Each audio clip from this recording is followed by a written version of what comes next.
리스트, 튜플, 그리고 딕셔너리에 대한 설명입니다. 이건 사실 파이썬 입문 과정에서 가장 초반에 다루는 것 중에 하나고요. 이 세 가지는 파이썬에서 다루는 데이터 형태들에 대한 이야기예요. 이것들을 초반부터 다루지 않았던 이유는 저희는 이런 식으로 어떤 간소한 데이터를 만들어 쓰기보다는 어디선가 데이터를 불러와서 뭔가 엑셀이나 CSV 파일 같은 그런 데이터를 불러와서 계속 하기 때문에 사실 이런 식으로 리스트, 튜플, 딕셔너리를 가지고 데이터를 아주 기초적인 수준부터 만들 필요는 없었어요. 그런데 그럼에도 불구하고 이걸 쓸 일이 분명히 생깁니다. 이미 사실 우리는 이걸 몇 번 썼어요. 자, 일단 리스트를 먼저 보여드릴게요. 리스트는 이런 대괄호 형태로 묶어서 표현을 하고요. 여기다가 어떤 일련의 데이터들을 입력하면은 얘네들이 하나의 리스트로 묶이는 띄어쓰기를 맞춰줄게요. 자, 이런 식으로 묶여서 리스트라는 데이터 형태를 가지게 돼요. 이 리스트 자체는 이제 하나의 데이터인 거예요. 저희가 이걸 언제 썼었냐면은 데이터 프레임에서 이렇게 인덱싱을 할 때 age랑 젠더를 이렇게 따로따로 쓰면 에러가 나니 이거를 이렇게 묶어준다라고 했었죠. 이게 여기서 이제 리스트로서의 역할을 하는 거예요. 리스트로 묶어서 하나의 데이터로서의 역할을 한다. 이거 말고도 나중에 장을 거듭할수록 좀 더 리스트를 다양하게 활용하는 방법들을 보게 될 겁니다. 자, 그래서 리스트는 굉장히 기본적인 데이터 형태 중에 하나고 굳이 특이점이라고 한다면 이 데이터를 더하거나 빼거나 바꿀 수 있어요. 제가 이걸 L이라는 이름으로 저장을 할게요.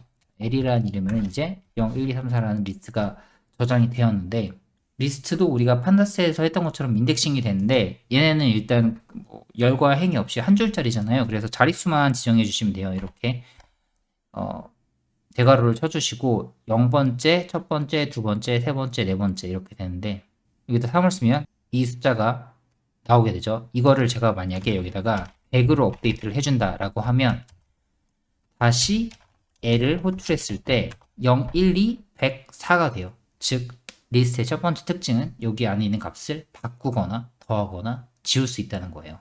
이거는 더해보는 걸 한번 해볼 텐데 여기다가 append라는 걸 써주시고요. 추가할 숫자를 아무거나 입력을 해보겠습니다. 마이너스 30 다음에 다시 L을 한번 호출해보면 0, 1, 2, 104에다 그 다음 마이너스 30이 붙었어요. 이런 식으로 리스트는 데이터가 수정이 가능하다는 특징이 있어요. 튜플 같은 경우는 리스트랑 굉장히 유사한데 차이점은 일단 정의하는 방법부터가 달라요. 일반적인 이런 둥근 괄호 형태를 써주고 여기다가 1 자, 이게 이제 튜플이 되는 거고요. 튜플은 여기서는 뭐 t라고 저장을 해보죠. 튜플의 특징은 데이터를 바꿀 수 없습니다. 이것도 인덱싱은 돼요. 제가 여기다가 3을 쓰면은 3이 나오는데 이거를 100으로 업데이트를 한다? 에러가 나요. 튜플은 업데이트가 안 되고 지우거나 더하거나 뺄 수가 없어요. 그래서 튜플을 써줄 때는 이 값들이 프로그래밍상 절대 바뀌면 안 되는 것들일 때 어떤 일이 있어서도 바뀌어서는 안 되는 그런 중요한 것들일 때 이런 식으로 튜플로 데이터를 저장을 해주시면 실수를 해도 바뀌지 않고 지켜낼 수가 있습니다. 그래서 사실 우리가 이 데이터 분석을 하고 머신러닝 알고리즘을 사용하는 데 있어서 튜플을 쓸 일은 그렇게 많진 않아요. 왜냐면 우리는 자꾸 데이터를 바꿔줄 일이 더 많기 때문입니다. 마지막으로 딕셔너리라는 걸 볼 건데 딕셔너리도 우리가 한번 사용을 했어요. 그 마지막에 예측을 하고 나서 y 테스트랑 그 프레드를 하나의 데이터 프레임으로 합칠 때 이런 코드를 썼었죠. pd 데이터 프레임 하고 이 안에다가 자, 중괄호를 한 다음에 actual 막 이거는 y 테스트 프레드 이렇게 썼었는데 이 부분이 사실상 딕셔너리 데이터 타입인 거예요. 저희는 이미 딕셔너리를 한번 썼었습니다. 딕셔너리에 대한 정의는 그래서 중괄호 형태로 정의가 되고 두 가지 값을 넣어줘야 돼요. 첫 번째는 키를 넣어줘요. 이제 데이터 프레임으로 따지자면은 뭐 컬럼 이름 같은 거죠. 키를 넣어주고 그리고 거기에 해당하는 값을 넣어줘야 됩니다. 여기에서 yTest는 사실 이 이름이 yTest지 이 안에 수많은 값들이 있었죠. 프레드도 마찬가지고 이걸 우리가 이번에는 리스트로 임의의 데이터를 한번 만들어 볼게요.